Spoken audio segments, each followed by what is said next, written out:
because I'm going to hand over to Tracy, who's head teacher at Berwick Academy and up in North Tyneside. And Tracy's on our inclusive leadership course in Newcastle, and she is going to tell you a bit more about her experience when I have managed to stop presenting.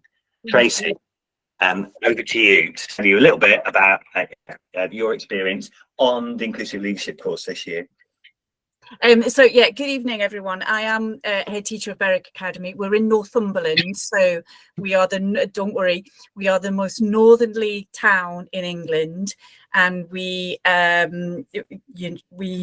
a walled community, a very rural community, and a very isolated community. So our nearest largest town is 50 miles away in both north and south directions. So we are quite on our own. We are the only secondary provision in the area for children to come to who live in our catchment, although some children do cross the border to Scotland and go elsewhere.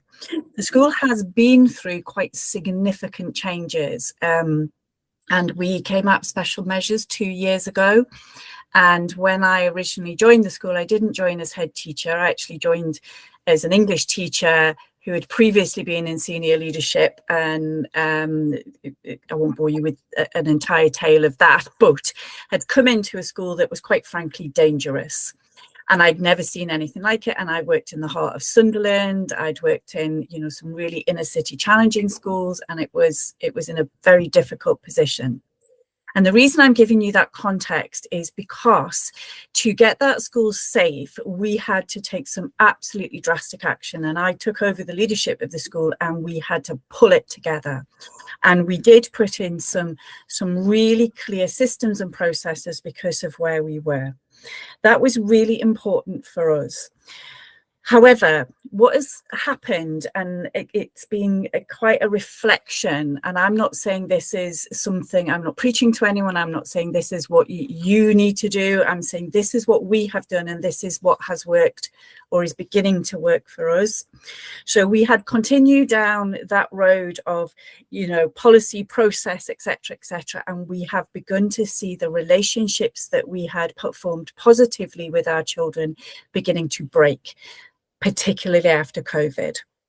And we were beginning to see a decline in engagement, and a decline in engagement with staff, and a real brittleness coming back into the school.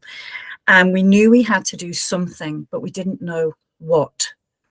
There was another imperative. We're going 2-tier. We are currently 3-tier. We're going 2-tier, and we are going to be opening a social, emotional, mental health base within our school. We have to shift, we have to change. And then we got some really stark student voice, which told us that from our students' perspectives, they didn't think we cared about them. And we actually cared very deeply about them. Whether that was true or not was irrelevant. It was their perception. So it sort of sets the school in a context of something had to shift. And me and another senior leader attend, and I'm probably at this end of the spectrum of, yes, you follow the rules, you do this, and she's very much at the other end of the spectrum where she is fully trauma informed, and that's worked beautifully because somewhere we've pulled into the middle. And going on this course has allowed both of us to reflect on our own practices and start to think about, okay, so what does need to shift? How do we rebuild those relationships, but what can we practically do? And the course has provided us with a stepped process through that. And that has been really important because it's taken our thinking in a very well thought out and well structured way where we have been challenged without us feeling really uncomfortable, without us putting up the barriers of, I don't want to listen to this. It's been that really effective challenge over time where we've listened, we've gone back, we've talked, we've gone back to school, and we've been taken on this journey, and we are beginning now to implement some real practical steps.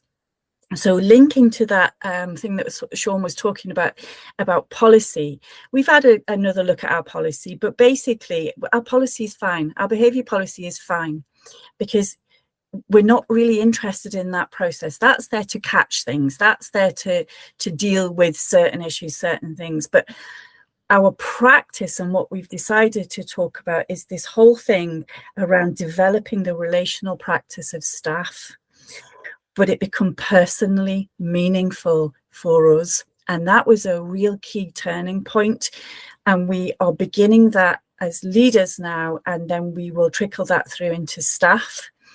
That once you have this relational interaction with students, you actually prevent them from going into the behaviour policy. Not all the time. We still exclude, we still have those expectations. There are still sanctions for behaviours that happen, but it is the comeback and conversation or the preempting of that we do.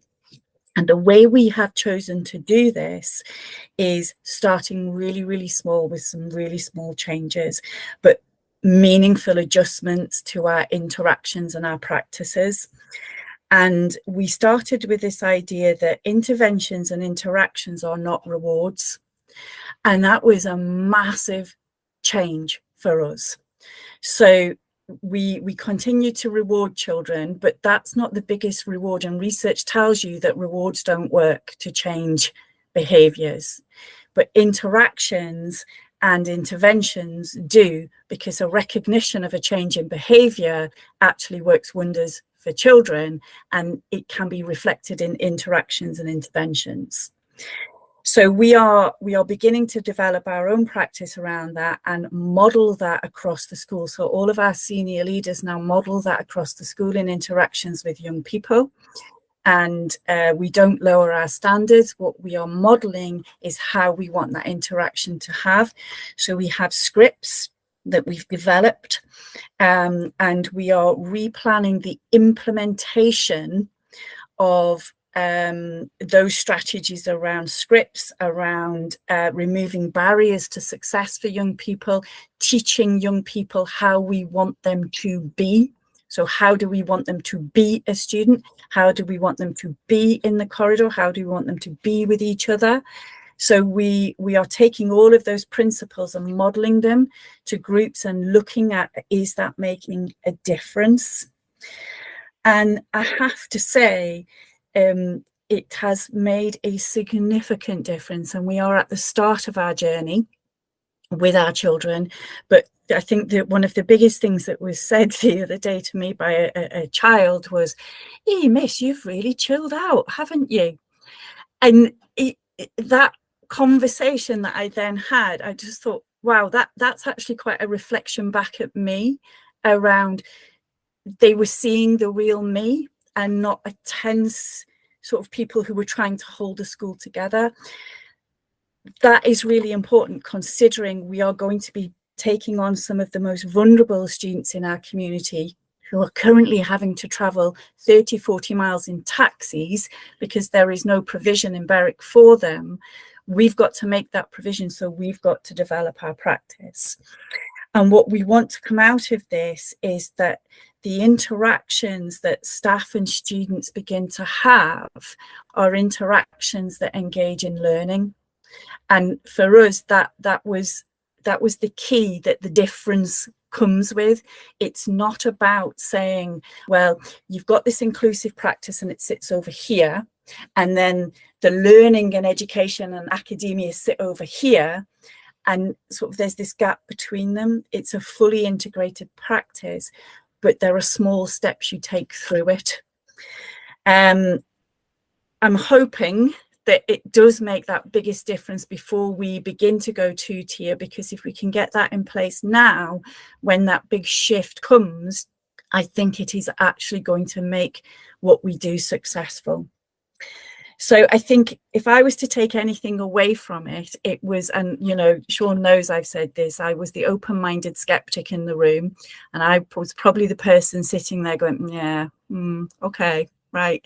And we've moved so far beyond that, because it is that notion of, this is not preaching, this is not saying you need to do this. This is about what will work in your context, in your school, to engage young people who we all know nationally are presenting issues from COVID that we probably haven't seen the intensity of before.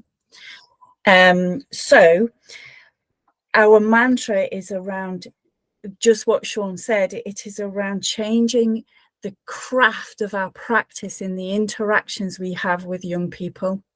And if we keep that as our mantra, we know that that is the solid foundation from which we build. And then we build that for our context and our strategies.